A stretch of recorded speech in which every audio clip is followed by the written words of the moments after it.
नमस्कार मित्रों, आज हम सुनेंगे शिव प्रसाद सिंह की कहानी आर पार की माला। आर पार की माला कहानी का प्रारंभ गंगा के प्राकृतिक दृश्य और उसके तट पर बैठी नीरू से होता है। इस कहानी में नीरू ही मुख्य पात्र के रूप में चित्रित होती है और सारी कहानी इसी के इर्द गिर्द घूमती है। आर्थिक विपन्नता से संतप्त परिवार सामाजिक दृष्टि से भी पूरी तरह अभिशप्त है। न चाहते हुए भी पिता की मौन स्वीकृति से नीरू को ठाकुर साहब के यहाँ आना जाना पड़ता है। नीरू की नियति अत्यंत त्रासदपूर्ण है। पूरी कहानी जानने के लिए आइए सुनते हैं आर पार की माला। जेठ आ गया है। दूध सी सफेद मिट्टी की छाती पर नीलम के पौधों को दुलराने वाला माघ कहाँ है। दोनों किनारों पर दूर तक सफेद बालों सी कटे जौ की गुत्थियां और बीच में सिमटी हुई असहाय विधवा की धुली मांग सी गंगा। किनारे खड़े विशाल पीपल की पत्तियां गिर रही हैं, नई कोपलें निकल रही हैं। लाल डूबते हुए सूरज की तरह सुर्ख लगातार 4 महीने तक किनारों को धक्के देने वाला पानी तट छोड़ चुका है। सड़ी मिट्टी की सोंधी गंध हवा में भर गई है, बड़ी ही सुहानी। ओ ए मल्ला, आना भाई। जोर की आवाज बिजली की तरह लपककर दोनों किनारों को जोड़ देना चाहती है। नदी की धार में खंभी सा धंसता हुआ सूरज सुनहला रंग घोल रहा है। किनारे बैठी नीरू कुछ सोच रही है। दिन भर की गर्मी से तपे शरीर को शीतल हवा छू जाती है, पर उसे कुछ ज्ञात नहीं। शरीर को उसने देखा ही कब। आसमान का लाल रंग सुरमई होता है। नीरू की आंखों में एक हल्की कालिमा छा जाती है। दूर गंगा की छाती पर एक नाव चली आ रही है, बतख सी। कांपता हुआ रंगीन पानी हंसता है, लहरें उठती हैं छिड़कानी करती हुई। पार की किसी गांव की औरतें हैं, बीच में दूल्हा है, बगल में दुल्हन। हाल में शादी हुई है। आज वे गंगा के दोनों किनारों को मूंज की पीली रस्सी से, जिसमें पीले कनेर के फूल गुथे हुए हैं, जोड़ देंगे। दुल्हन झीने घूंघट के बीच आंखें घुमाकर देखती है। दूल्हा मुस्कुराता है। आंखें कहती हैं, हाँ, आज वे दो कभी न मिलने वाले किनारों को जोड़ देंगे। नीरू बुदबुदाई, कुछ सोचा। थू थू थू।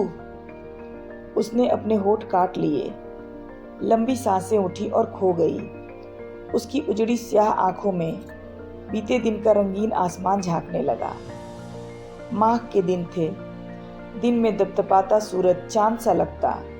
सारी दुनिया जैसे सपने में चलती। खेतों में उफान था। गाज की तरह श्वेत फूलों वाली मटर छा गई थी। बुढ़ा मटरू नट खुश था। उसे अपने गृहस्थों के वैभव का नाज था। उनके घरों में यदि दूध है तो मटरू को विश्वास था कि उसे छाछ की कमी न होगी। मटरू अपने दरवाजे के सामने बैठकर मूंज की रस्सी बट रहा था। सामने से उसकी लड़की नीरू निकली। कमर पर रखे भारी घड़े का पानी छलका। पैरों की गति जैसे कोई ताल दे गया। गंदे फटे कपड़े की आड़ में बच्ची नीरू को बिटिया नीरू के रूप में देखकर मटरू की आंखें और उसकी दिवंगत पत्नी की छाया नाच उठी। तभी जैसे कहीं से बादल का टुकड़ा उठा और उसकी आंखों में एक स्याही दौड़ गई। मटरू नीरू का बाप ही नहीं, माँ भी है। यदि उसकी माँ होती तो उसकी चिंता के बहाव में वह कुछ आनाकानी करता, टाल मटोल चलती। कुछ दिन सब्र का उपदेश देकर चुप बैठ पाता, पर वह खुद ही उसकी माँ भी है। शादी की तमाम चिंता, बेटी को चोटी से लेकर वर ढूंढने का पूरा काम उसी का है। मटरू ने सोचा। उसके हाथ रुके। उसने नीरू को देखा। बेटी, बुढ़ा बोला, सुना कल अपने कुंबे के साथ जुम्मन आएगा। नीरू ने भरे घड़े को रख दिया। कौन कहता है अब्बा? ठीक तो क्या, फराकी कल कहता था कि 2 एक दिन में आने वाला है। कितने लोग होंगे अब्बा? आदमी क्या पूछने हैं बेटी, यूं लड़का तो उसके एक ही है, रज्जब। साथ में 3-4 पट्ठे और होंगे। यही 6-7 भैंसे, 20 मुर्गियां, कुत्ते, तीतर, नेवलों का पूरा कुनबा समझो। नीरू की नसों में एक तेज लहर दौड़ गई। रज्जब का बाप देवता चक के इलाके में पूरे 7 साल के बाद आ रहा है। रज्जब को नीरू जानती थी। जब वह 10-11 वर्ष का था, औसत से अधिक गोरा होने के कारण नटों का काला समुदाय उसे कैरा कहकर चिढ़ाता था। उसका बुढ़ा बाप जुम्मन उसे शहजादा कहता और नीरू मोंगल। उसकी लंबी सुडौल गर्दन में काले कपड़े में बंधी ताबीज झूलती, जिसे जुम्मन कहता कि गाजीपुर के एक शेख ने उसके जन्म के पहले दिया था। सवेरे पौ फटने के पहले ठाकुर की छावनी के पास वाले बरगद के नीचे जुम्मन ने डेरा डाल दिया। नीरू ने आज नया गरारा पहना, नई ओढ़नी ली। अभी कल ही मटरू बाजार गया था। पूरे 1 महीने भर मर मर कर रस्सियां बटी थी, जो कुल 8 रुपए में बिकी। 6 तो गरारे और ओढ़नी में खप गए। 3 रुपए चावल, तंबाकू और नमक में लग गए। सुबह से ही नीरू बड़ी चंचल थी। थोड़ा दिन चढ़े जुम्मन मटरू से मिलने आया। 7 फीट का लंबा शरीर बुढ़ापे से झूल गया है, पर अब भी उसकी देह वैसी ही गठीली है। लगता है अभी लंगोट बांध कर जहां ताल ठोकी मछलियां तैर जाएंगी। गोल चौड़ी ठुड्डी को समेटकर उसकी दाढ़ी झूलती है मधुमक्खी के छत्ते की तरह, जो उम्र के भार से सफेद हो चली है। मटरू ने मूंज की माची ला पटकी। जुम्मन बैठ गया। बगल में बयाल का मोढ़ा था, उस पर रज्जब बैठ गया। मटरू ने बातें शुरू की। देश दुनिया, सौदा पाटी, जात बिरादरी की पूरी कहानी चलती रही। तभी मटरू ने लड़की से चिलम मांगी। जुम्मन ने आंखें खोलकर देखा, जैसे उसे मुंह मांगी मुराद मिल गई। मुद्दत से जुम्मन परेशान था। उसने अपने शहजादे की शादी के लिए चप्पे चप्पे की खाक छानी, पर सब बेकार। लड़कियां उसने बहुत देखी, गोरी चिट्टी तो बहुत मिली, पर ठिगनी लड़की से शादी करके वह अपना खानदान नहीं बिगाड़ना चाहता था। सो उसने पहली बात में ही सभी शादियां नामंजूर कर दी। अगले दिन का सूरज बड़ा सुनहला सुनहला लगा। सुनहली किरणों के नीचे सोई गंगा की रुपहली धारा में नीरू ने गागर डुबाई। ऊपर से बगलों की लंबी पातकोड़ बनाते निकल गई। लहरों ने सुर दिया, चूड़ियां खनकी और उसके होठ कांप कर रह गए। भरी गागर को बार बार डुबाती रही। गंगा का ठंडा पानी जैसे बड़ा चिकना हो गया, कुनकुना। रास्ते से उसकी मुर्गी निकली। उसने गागर से पानी निकालकर छिड़का। वह कुड़बुड़ाई, भागी और यह हंस पड़ी। बेटी, नीरू को खड़ी देखकर मटरू बोला, आज घास के लिए दूर न जाना, पास वाले खेत से मटर के फुटके उखाड़ ला। झोपड़ी से लगा 1 बीघा खेत था। ठाकुर की मेहरबानी थी। मटरू ने उसमें जौ बोए थे, कहीं कहीं मटर भी उगाई थी। नीरू खेत में घुसी। मटर के लाल सफेद फूल जो ताश की चिड़ी के आकार के जैसे बाजे हो, हर फूल उसके कान में कुछ कहने के लिए मचल रहा हो, और सचमुच उसकी देह में एक सुरसुरी दौड़ गई। उसने अभी 2-3 मुट्ठी पौधे उखाड़े कि देखा सामने रज्जब खड़ा है। वही गोरा चिट्टा शरीर, वही कसी देह। अब वहां बचपन की मुलायमियत न थी, लोआ पोआ शरीर न था, एक दूसरा ही रंग था, कसावट थी। चलवे मछली की पीठ की तरह चिकनापन था, सोफी थी। गाढ़े का लंबा झूलता हुआ कुर्ता और मऊ की चारखाने की तहमत। ऊपरी गर्दन पर गंगा की कछार की मिट्टी थी, उसमें बालू के कण अबरक की तरह चमक रहे थे। इतनी मटर एक साथ भैंस खाएगी तो मोटी हो जाएगी नीरू। चला भी न जाएगा। नीरू मुस्कुराई। हर्ज क्या है मोंगल, पूरा खेमा तुम पर लाद दिया जाएगा। रज्जब हंसा और मेड़ पर बैठ गया। क्यों नीरू, यहाँ अकेले तुम्हें बुरा नहीं लगता? बुरा क्यों लगे, हम कोई बेघर बार के थोड़े हैं। रज्जब चुप रहा, फिर बोला, पर जानती हो अब्बा कहते हैं घर बनाना कंजर के लिए मौत से भी बुरा है। होगा, पर मैं तो जंगल जंगल घूमने से रही। अच्छा, यह तो कहो कब तक चलने का इरादा है? मैं बोलूं? नीरू मुस्कुराई। बाबा से पूछो। नीरू चुप हो गई। रज्जब न जाने क्या क्या कहता रहा। अच्छा भाई, घर हो जाएगा। रज्जब मुस्कुराया और नीरू के पास जाकर बोला, नीरू, ओ रज्जब के बच्चे। जुम्मन चिल्लाता हुआ चला आ रहा था। नीरू रज्जब से दूर हटकर पौधे उखाड़ने लगी। अबे रज्जब, सुनता भी है? सामने नीरू और रज्जब को एक साथ देखकर बुढ़ा ठिठका। अबे यह लालो का घर नहीं है, अभी से लौंडिया के पीछे पागल है। जा बरगद के नीचे गाढ़े में दूध रखा है, पी ले। सिकहरे पर रोटियां भी है, केवल धूल मलने से पुट्ठे नहीं चढ़ते। रज्जब चला तो नीरू की ओर देखकर जुम्मन बोला, क्यों री मटरू घास नहीं गड़ता? कह दे उससे कुछ कसरत करे, नहीं तो लाठी टेकेगा। नीरू आंखें गड़ाए पौधे उखाड़ती रही। जुम्मन बोला, क्यों री मटरू घर पे है? हाँ दादा, नीरू ने धीरे से कहा और मटर उखाड़ने का नाट्य करती रही। जुम्मन चल पड़ा। उसके दोनों हाथ उसकी पीठ के नीचे बंधे थे, छाती आगे निकली थी। वह बुदबुदाता चला जा रहा था, लड़के हैं लड़के, ठीक हो जाएगा, सब ठीक हो जाएगा। दोपहर को नीरू घर लौटी, भैंस के आगे मटर फेंक कर उसे सहलाती रही, उसकी गर्दन में हाथ डालकर झूल गई। क्यों, मेरी सगाई हो गई, सुना तूने? वह उसके सामने आंखें नचाकर बोली, क्यों, खुश हो ना? भैंस की कांटेदार बालों वाली पीठ कनमनाई, रोए सुई की तरह खड़े हो गए। भैंस उसके हाथ को चाटने लगी, खुरदरी जीभ जैसे उसके हाथों से स्नेह से सट गई। वह बड़ी देर तक बैठी रही। सहसा अपने मुर्गे को आते देख उठी, उसके पीछे पकड़ने को दौड़ी। कक कक कक कक की आवाज से झोपड़ी गूंजी और गूंजती रही बड़ी देर तक, सुख से, उल्लास से। नीरू और रज्जब की सगाई हो गई। जुम्मन ने 200 रुपए की नई ओढ़नी और लाल गरारा दिया। आज उसे आए 15वां दिन बीत गया। फागुन के पहले पखवाड़े में फसल कटने लगती है, सो उसने गांव में कुश्ती दिखाने के लिए चल देने का विचार किया। जाने की तैयारी हो गई। चारों भैंसों पर पूरा घर लद गया। पुआल भरे बोरे, मुर्गियों के खोचे, तीतरों के पिजड़े, नेवलों के बक्से, कुत्ते तैयार, बकरियां चलने को उतावली। मटरू के बार बार कहने पर भी जुम्मन ने नीरू को 1 साल और बाप के घर रहने को कहा। नीरू झोपड़ी के बाहर खड़ी उस विदाई की तैयारी में थी। तभी एक आदमी ने आकर खबर दी कि जुम्मन और उसके लड़के को थानेदार ने ठाकुर की छावनी पर तलब किया है। नीरू ने यह भी सुना कि ठाकुर की छावनी से रुपए, बर्तन और भी कई सामान चोरी चले गए। चोरी के जुर्म में जुम्मन और रज्जब को थानेदार थाने ले गए।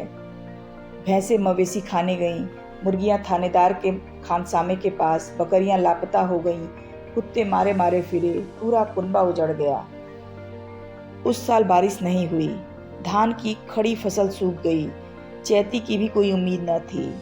उत्तप्त हवा धू धू करके दौड़ती, सूखे खेत गर्द से भर जाते।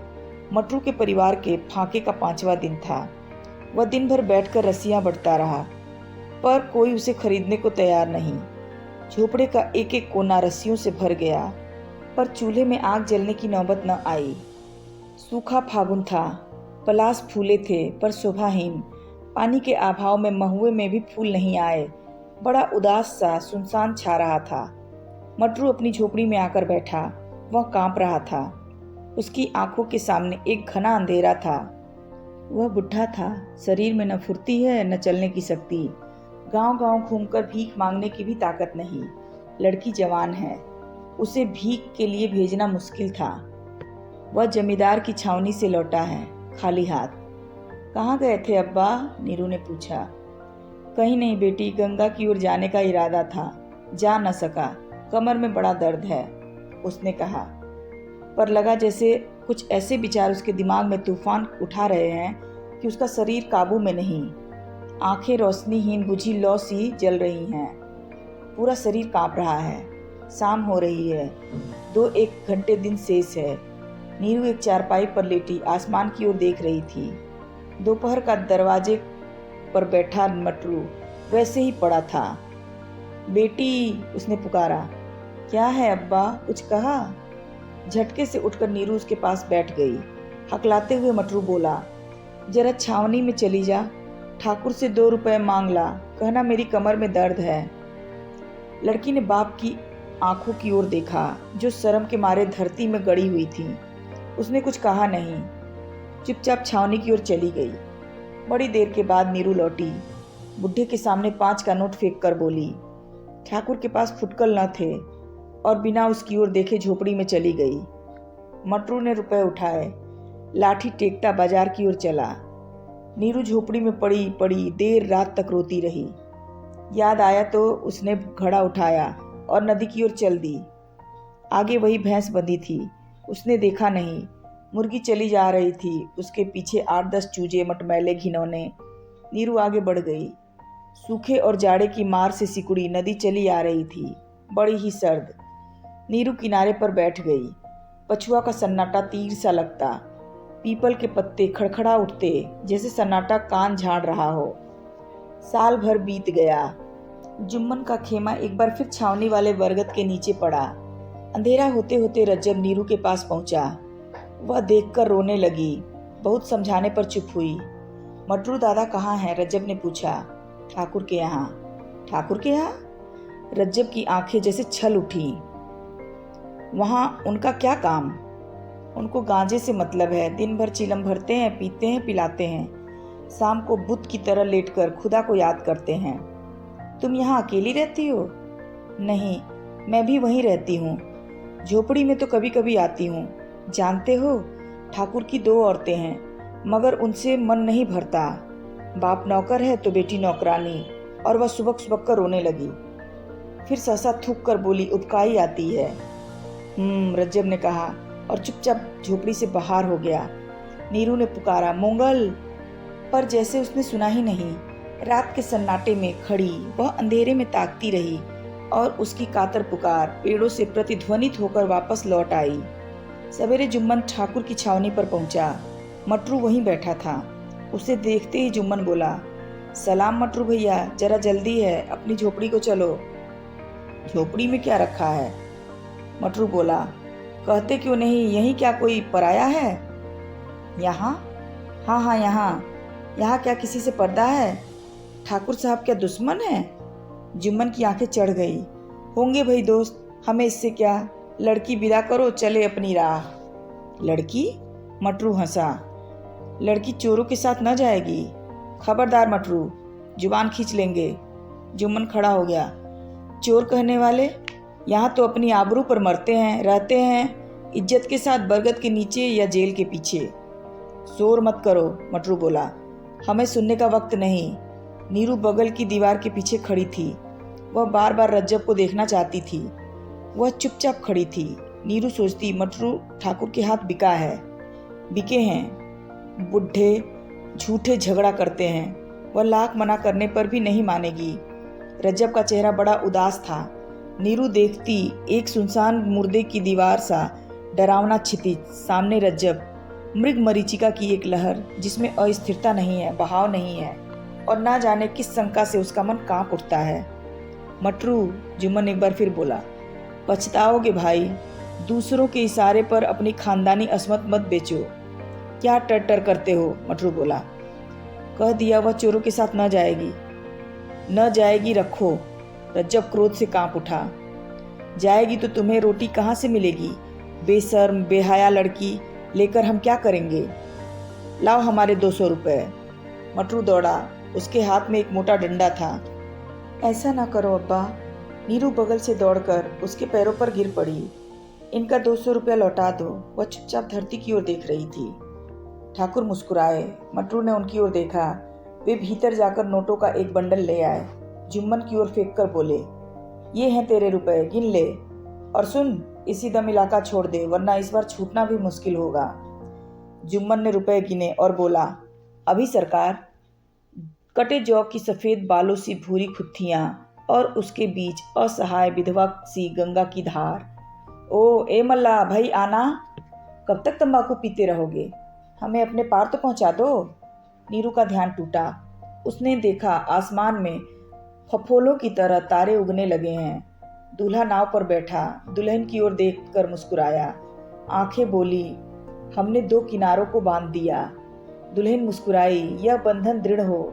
नीरू मन में सोचती है, आर पार की माला। उसकी झोपड़ी में मूंज की रस्सी है जिससे वह हजारों नदियों का पाट बांध सकती है। जंगल में पीले कनेरों के फूल मुस्कुरा रहे हैं। उनकी भी क्या कमी है? वह किनारे पर बैठी है, दूसरा किनारा चाहिए, पर लाख ढूंढने पर भी उसे कोई किनारा नहीं दिखाई पड़ता। केवल प्रवाह, जल गहरा पानी।